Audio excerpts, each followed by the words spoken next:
गोपीचंद पडळकर आणि सदाभाऊ खोत हे उद्या मार्कडवाडीचा दौरा करणार आहेत। गोपीचंद पडळकर आणि सदाभाऊ खोत यांची जाहीर सभा देखील होणार आहे। राम सातपुते यांनी एक पोस्ट करत ही माहिती दिली आहे। मोहिते पाटील यांची जुलमी राजवट उद्ध्वस्त करण्याचं ग्रामस्थांना आवाहन केलंय।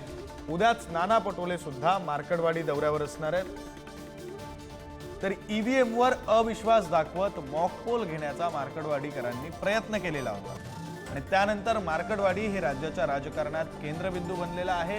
ईव्हीएम विरोधातील महाविकास आघाडीच्या आंदोलनाचं केंद्र बनलेलं आहे। त्याच पार्श्वभूमीवर आता महायुतीचे नेते असलेले गोपीचंद पडळकर आणि सदाभाऊ खोत हे उद्या मार्कडवाडीच्या दौऱ्यावर जात आहेत। तर उद्याच नाना पटोले जे काँग्रेसचे प्रदेशाध्यक्ष आहेत ते सुद्धा मार्कडवाडीमध्ये असणार आहेत। एकीकडे गोपीचंद पडळकर आणि सदाभाऊ खोत यांची जाहीर सभा सुद्धा होणार आहे। राम सातपुते यांनी एक पोस्ट करत ही माहिती दिली। तर मोहिते पाटील यांची जुलमी राजवट उद्ध्वस्त करण्याचं ग्रामस्थांना त्यांनी आवाहन केलेलं आहे।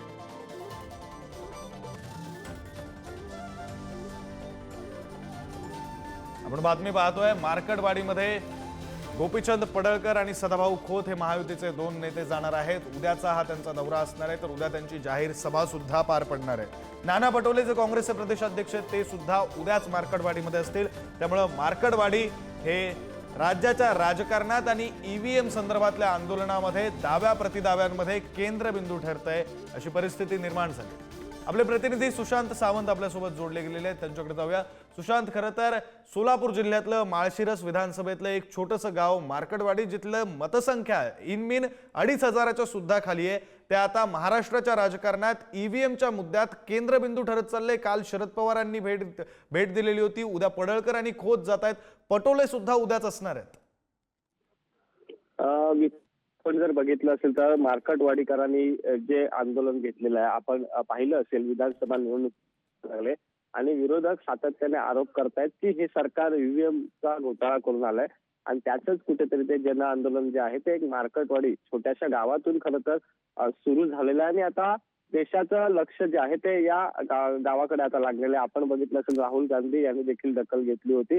काल खुद्द शरद पवार, जयंत पाटील त्या ठिकाणी गेले होते आणि सरकारवर देखील त्यांनी टीका केली। आता आपण जर पाहिलं असेल तर भाजपचे दोन्ही आक्रमक आमदार जे आहेत गोपीचंद पडळकर आणि सदाभाऊ खोत हे उद्या मार्कडवाडी दौऱ्यावर जाणार आहेत। सकाळी 10:30 वाजता गोपीचंद पडळकर आणि सदाभाऊ खोत त्या ठिकाणी जाऊन जाहीर सभा घेतील असं ट्विट जे आहे ते राम सातपुते, भाजपचे माजी आमदार आहेत राम सातपुते यांनी हे ट्विट केलं आणि मोहिते पाटील यांची जुलमी राजवट उद्ध्वस्त करण्याचं त्यांनी आवाहन केलंय। खरं तर आपण बघितलं असेल तर उद्या भाजपचे दोन आमदार जातात, त्याच दिवशी काँग्रेसचे प्रदेशाध्यक्ष नाना पटोले देखील मार्कडवाडी दौऱ्यावर जाणार आहेत।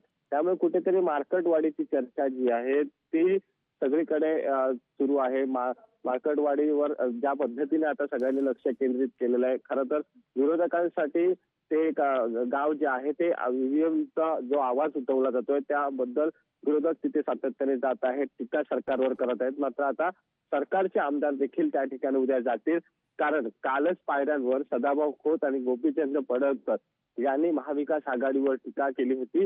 ईव्हीएम कसं योग्य आहे हे दाखवण्याचा प्रयत्न त्यांनी विधान भवनाच्या पायऱ्यांवर बसून आंदोलन करत केला होता आणि विरोधकांचा पराभव झाल्यामुळे ते ईव्हीएम वर आता बोट ठेवत आहेत असा आरोप देखील त्यांनी केला होता। त्यामुळे उद्या सदाभाऊ खोत, गोपीचंद पडळकर त्या ठिकाणी गेल्यानंतर वातावरण तापू शकतं आणि त्याच वेळी नाना पटोले देखील असणार। त्यामुळे उद्या सगळ्यांचं लक्ष लागणार आहे, उद्या त्या ठिकाणी काय राजकीय घडामोडी घडतायत असा सदाभाऊ खोत आणि सुशांत, खरं तर उद्या मार्कडवाडीमध्ये काय राजकीय घडामोडी घडतायत याकडे सुद्धा लक्ष असणार आहे आणि सोबतच मार्कडवाडीमध्ये आणखी नेमक्या काय काय घडामोडी घडतायत, कारण येत्या काळात लोकसभेचे विरोधी पक्षनेते राहुल गांधी सुद्धा मार्कडवाडीमध्ये येऊ शकतात अशीही शक्यता आहे। हे सगळे आपल्याला पाहायचंच आहे। तुर्तास धन्यवाद तुम्ही दिलेल्या सविस्तर माहितीसाठी।